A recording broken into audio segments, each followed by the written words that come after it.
MMAOddsBreaker Frank Trigg. Today, Russell Doane. Finally get to talk to him. I've been trying to get a hold of this cat for a while. He's not elusive. I just didn't know who to call. I just didn't know I had to get a hold of Max Holloway to get your number, and then get a hold of Tiffany. So I didn't know that. So they're obviously lives in Hawaii. One of the new Hawaiian breed that seems to be popping up everywhere.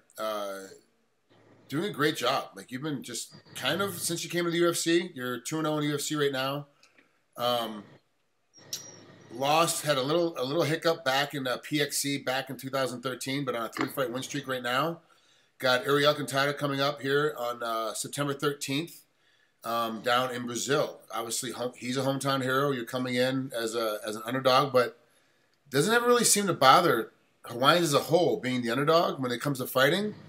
Does it bother you being an underdog at all? Not at all. You know, I mean, underdog, overdog, what up, dog, doesn't matter to me. Nice. All right, today is, right now it's September 3rd. You're 10 days away from your fight. You just got out of the gym.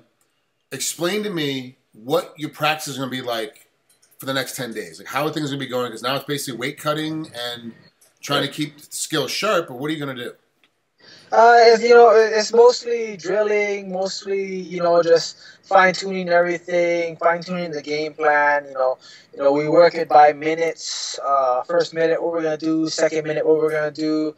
Situational drills, nothing too crazy. A lot of it is tapering and just cutting the weight. You got a pretty good mix-up of wins versus TKO versus submission. 6 KOs versus 5 submissions. You look at Uri's record, 13 KOs, 12 submissions, good mix. He's obviously got a lot more fights than you.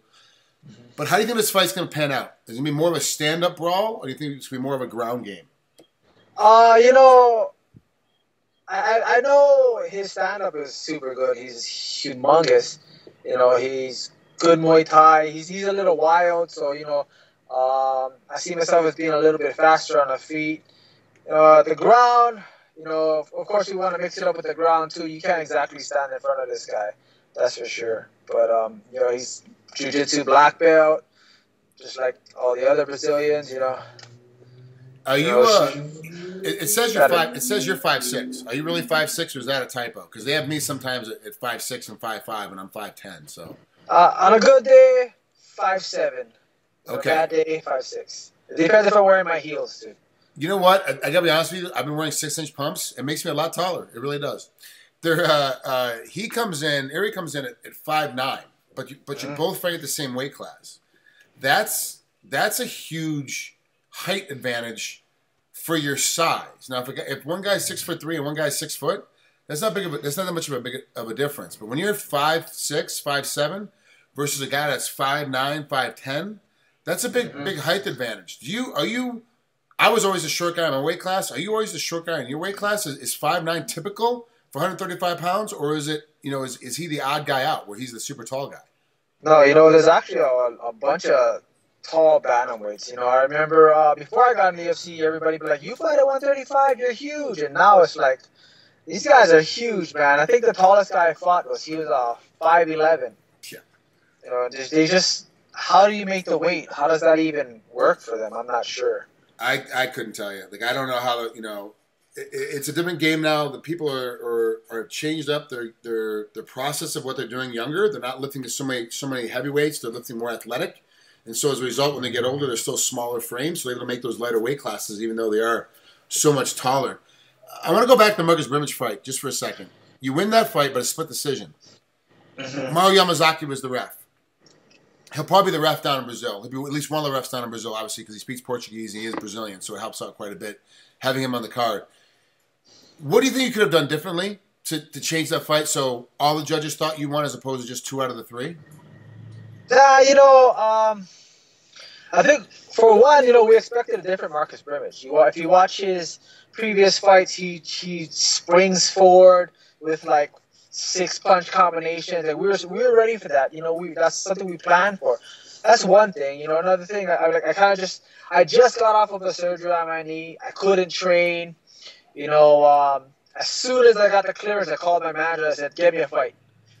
Within a week, he got me that fight. You know what I mean? So during my training camp, it was probably like, I didn't realize how out of shape I was. So during the fight, I kind of was worried about my cardio just a little.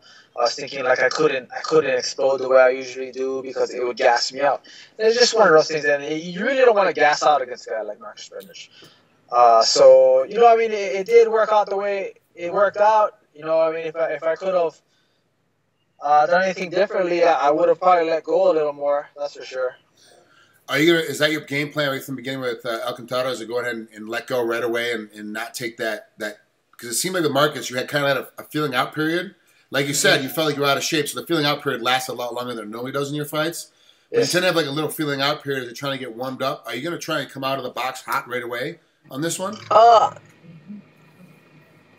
don't think so. No, because he comes out hard. He comes out hard. He comes out really hard. If we both go in there, just throwing bombs, it's gonna be. It could be a quick night for him. Could be a quick night for me. You know what I mean? It's one of those things. So I play it a little bit smarter. He does tend to, gas out in the later rounds. So that's kind of an advantage for us. He's more of the jiu-jitsu type when it's on the ground, like a slower pace. We have our strategy, of course, but let him blow himself out, and we'll capitalize. Besides your fight on the card, do you even know who else is fighting on this card? I only really know the main event. I'm not one to really look it up. I'm not one to worry about other things besides the fact that I'm fighting. I've done a bunch of interviews today, and different promotions, different guys in different sections of the training camp. Some guys are just getting done. Some guys are fighting next week. Some guys aren't fighting for a while. And that has been 100% the rule with every single fighter, both male and female. They're like, honestly, I go, okay, pick this fight. Like on your card, pick Tabao and Hallman. And you're like, I have no idea. I didn't know they were fighting. You're like, Escudero and Trinaldo. No idea. I have no clue. You're like, what are you talking about? Like, I know nobody else that's on the card.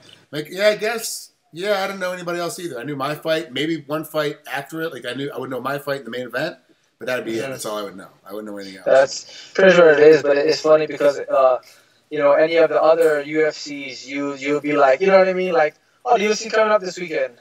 If you're one of the Hawaii guys on it, I'll know every fight on the card, you know what I mean? The times, everything. I just research so hard for the boys, but when it comes for me, it's so different. Besides your teammates that you train with every day, who's the other Hawaiian fighter you love to fight? Doesn't make a difference if he's in the UFC or Bellator or wherever. Who's the other Hawaiian fighter you love to watch fight? Besides my teammates, other Hawaiians, besides my teammates, gotta be, I guess, Travis Brown. I train with basically every other UFC fighter that's from Hawaii. I love watching Max and Lewis. Yeah. It's just because they go out there and it's like, like with Lewis, I always say, like, it's like he thinks of all the kids that picked on him when he was in high school. He's just so angry. Yeah, it's like they threw him in a garbage can and locked him in a closet, and then he's finally grew up. And he's big enough to kick the door down. And exactly. Everybody, I'm bigger than you. And it's just like he has that anger, that rage inside of him. Exactly. And before his fights in the UFC, like, he had a habit of just getting his butt kicked the first round. They just walk all over him. And in the second and third round, it's like, I can't believe you did that. And he just comes out and just destroys.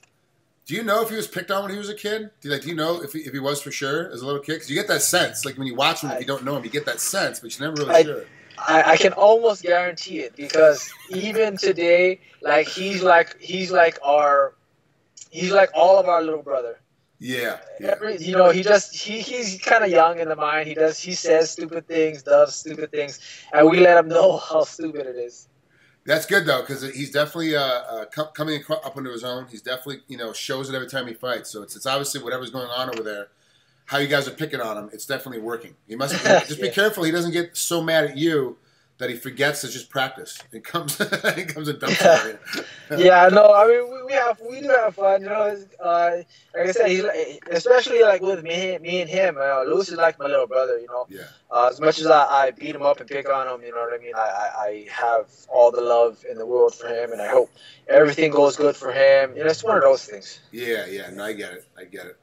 All right, Russ, thanks for coming out here and spending a couple minutes with us here at MMA Oddsbreaker. I appreciate it. Have a great fight, man. It's going to be fun. I'll be checking it out at the house, man. Good luck, and we'll talk to you soon. Thank you. Thank you for having me.